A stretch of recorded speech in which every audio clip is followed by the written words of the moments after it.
আগমনীত পথ দুৰ্ঘটনাত বংগৰ দুগৰাকী যুৱকৰ সংকটজনক অৱস্থা।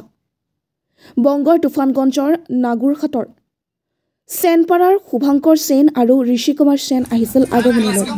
আগমনীৰ পৰা WB64AD 6298 নম্বৰৰ বাইকেৰে উভতি যোৱাৰ পথত দুৰ্ঘটনা সংঘটিত হয়। আগমনীৰ লোহাৰ পুলৰ দলঙত নিয়ন্ত্ৰণ হেৰুৱাই দুৰ্ঘটনা সংঘটিত হয়। দুৰ্ঘটনাত দুয়োৰে অৱস্থা সংকটজনক হোৱাত আগমনী চিকিৎসালয়ত ভৰ্তি কৰে যদিও উন্নত চিকিৎসাৰ বাবে ধুবুৰী চিকিৎসা মহাবিদ্যালয়লৈ প্ৰেৰণ কৰে। গোলকগঞ্জৰ পৰা তপনৰা ৰিপৰ্ট, নৰ্থ ইষ্ট ফ্ৰণ্টিয়াৰ নিউজ।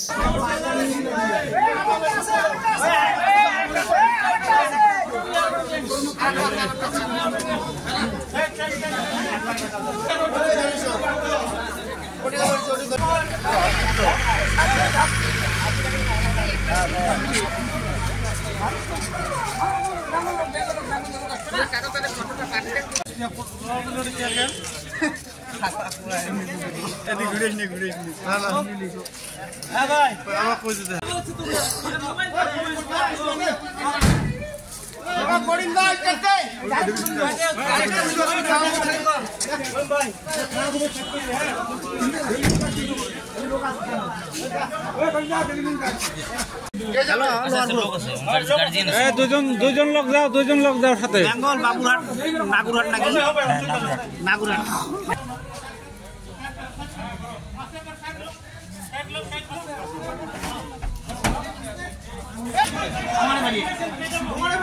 বিয়ে দিবে নিমন্ত্ৰণ। হ্যাঁ বিয়ে মাঘ মাসে 20 তাৰিখে।